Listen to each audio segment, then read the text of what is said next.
నేటి మాట లోపల ఒకటి తెలుసుకుందాం ఫ్రెండ్స్. శాస్త్రము చదవని వానికంటే శాస్త్రము చదివినవాడు ఉన్నతుడు.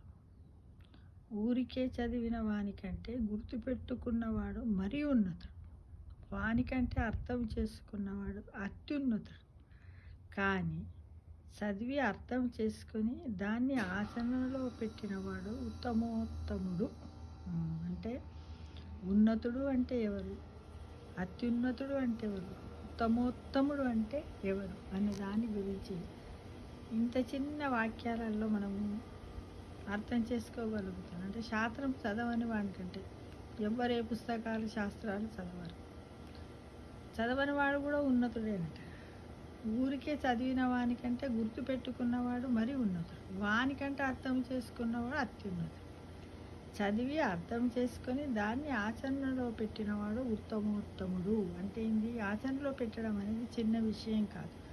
మనం ఏదన్నా శాస్త్రాన్ని ధర్మాన్ని తెలుసుకుంటే 1-2 రోజులు చేయగలుగుతాం. దాన్ని కంటిన్యూస్గా ఆచరణలో పెట్టడము అంత చిన్న విషయం కాదు. దాన్ని పెట్టిందంటే నిజంగా ఉత్తమోత్తమోత్తముడు కూడా అని మనం అర్థం చేసుకోవాలి ఫ్రెండ్స్. చూడండి ఎంత బాగుంది. ఏదైనా కూడా చదివిన తర్వాత అర్థం చేసుకోవాలి, దాంట్లో ఉన్న భావాన్ని ఆచరణలో పెట్టాలి. నలుగురికి కూడా మనము దాన్ని చెప్పడానికి ప్రయత్నం చేయాలి. దానివల్ల మనకు జ్ఞానం కలుగుతుంది.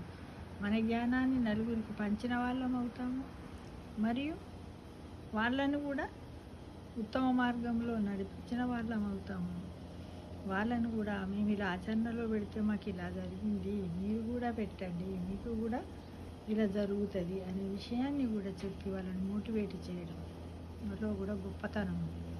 ఇప్పుడు ఏదైనా ఒక పుస్తకం బాగుంది చదివిన నేను అంటే మనం ఎన్నెన్నో చదువుతాం, కానీ ఎదుటి వాడితో చదివించడము, ఎదుటి వారితో మనకు నచ్చినటువంటి పనిని చేయించడము, మంచి పనిని చేయించడం అంత చిన్న విషయం కాదు, చాలా కష్టమైన పని.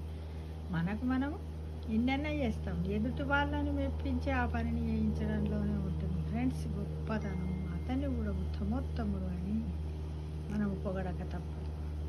అంతేగా మరి.